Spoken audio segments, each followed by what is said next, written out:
Hey folks, this reflection is going to be more an opinion piece than anything else. You see, I bumped into this picture the other day and it really got me thinking. Now, there's too many variables here for me to offer any kind of concise understanding of what is going on, because it would require me to understand somebody who I've never met, to understand their motivations, to understand what it is that's going on for them. So all I'm going to try to do is offer you what would be going on for me in this situation. So you can tell, it's a guy carrying a pretty impressive looking weapon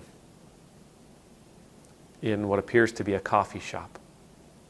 Now, I'm not an expert on these kinds of things at all, but that looks to be more than a squirrel gun.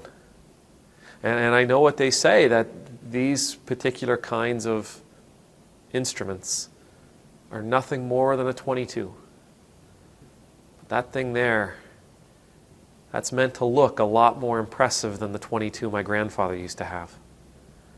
That's meant to look in a very particular way. It's meant to offer people an understanding.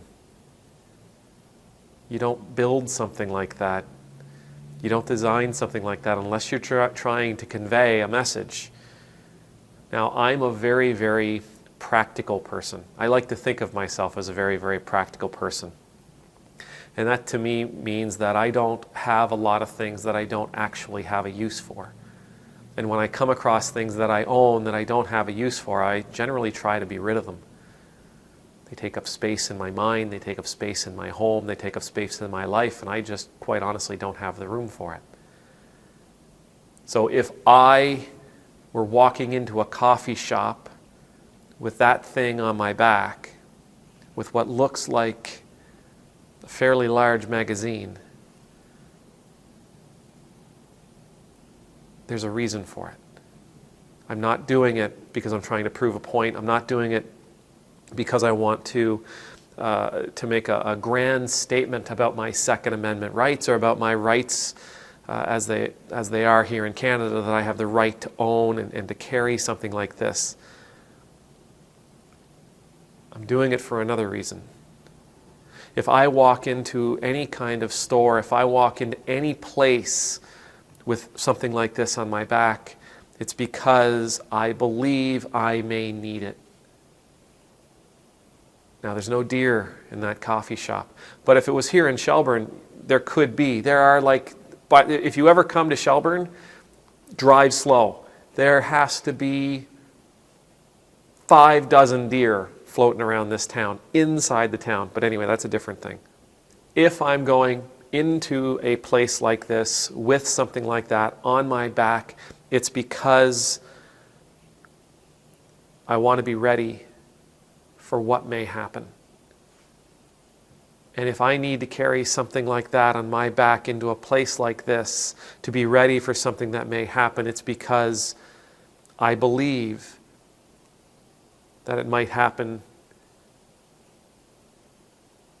and I want to make sure that I can do something about it if it does, because I don't want what would happen to happen to me.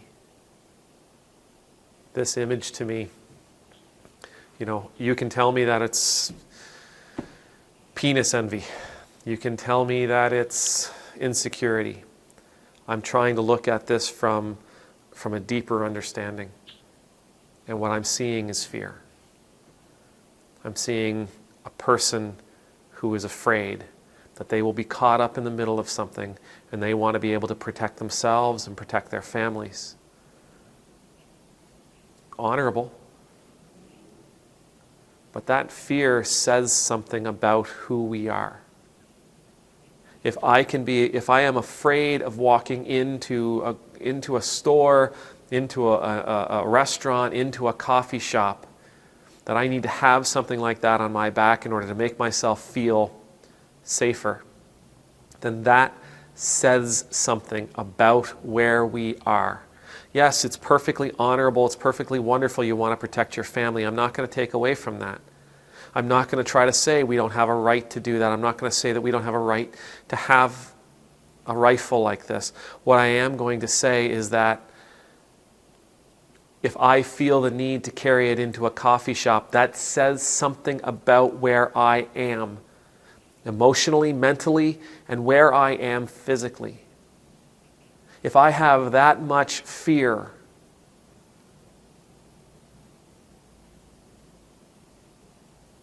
then mentally, emotionally, I'm trapped by it. If I have this much fear, then tell me again, I'm free. If I have this much fear, I am not free. If I have this much fear that I need to carry like that to get a coffee, that is not a place of freedom. If I have to carry like that to get my groceries, to buy my kid a birthday gift, to take my car to be serviced, wherever else I may want to carry an implement like that, this isn't a place of freedom. It isn't a place of freedom. It's a place of fear. A place of freedom is a place where I would never have to carry something like that with me. Yes, you have the right to do it. You are free to carry that with you. But why do you need to? I have an axe. I don't carry it around with me all over the place because I don't need it. I only need my axe when I'm splitting wood.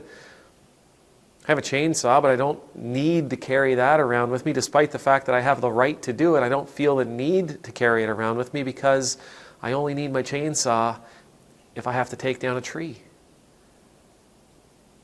I have 5 hammers in my house of various different sizes, with various different claws. I have the right to carry them around. I'm free to do so. But I've never walked into our local coffee shop with my hammer slung on the side because I don't need it there.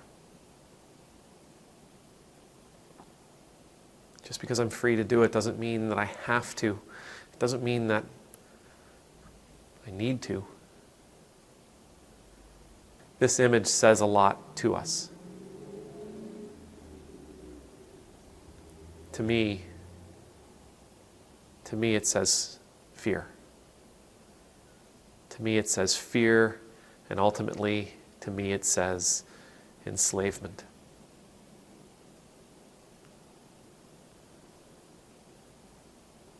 May the Lord bless you. May the Lord keep you. May the Lord's face be made to shine upon you and be gracious to you. May the Lord's countenance be lifted up to you. May you always know the peace of being in the Lord's presence. And I pray that you do know the freedom that comes from not being afraid. I pray that you know the freedom that comes from the absence of fear. I pray that you know the freedom that comes from the knowledge of the divine, the Creator of God. Amen.